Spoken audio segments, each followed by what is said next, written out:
now and then that lamp would just pop on in the middle of the night and wake him up. So he said he moved his bed out here. At least he stopped hearing her, I guess, so he slept better at night. Well, when the ghost hunters came to see us, they heard Chris's story. And they said, yep, we got to check that room out. So they came up here and they went in that back room. They asked Chris to stay somewhere else for a night. And they went back there and hooked up their microphones. But then they started walking around here asking questions. Is anyone here? Come out. Show us a sign. Now they were right about where that window area is, and they thought they heard some voices in the courtyard. So they run out and they check the courtyard. There was nobody there. So they come back up here.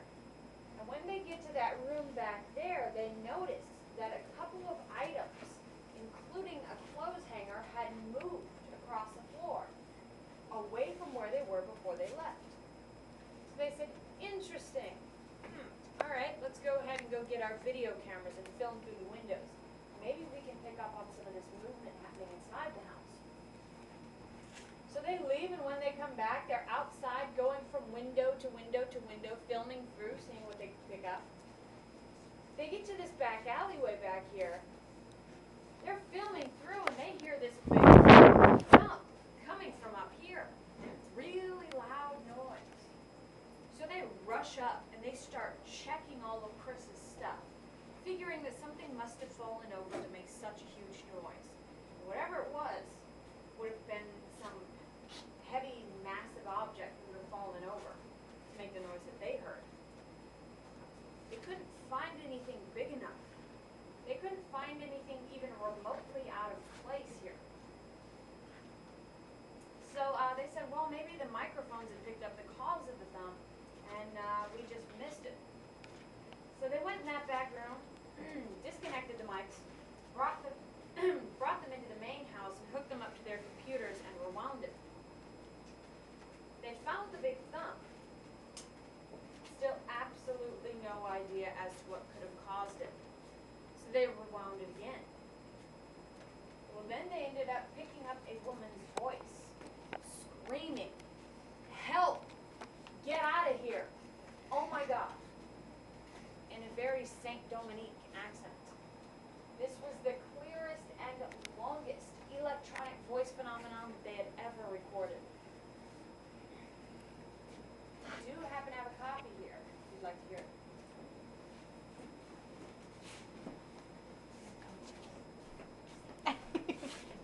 Come here, baby. Hi. Ava? She's right there. Oh, jeez.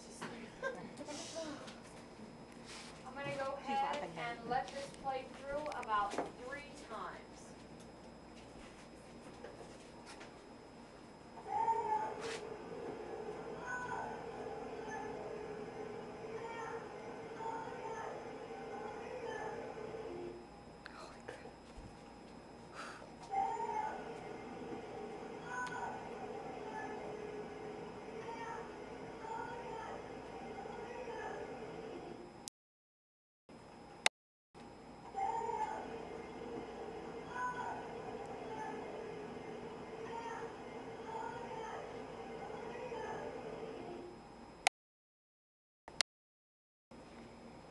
Based on what we know happened here, we believe that to be a replay of Molly yelling at her attacker just before she was hanged.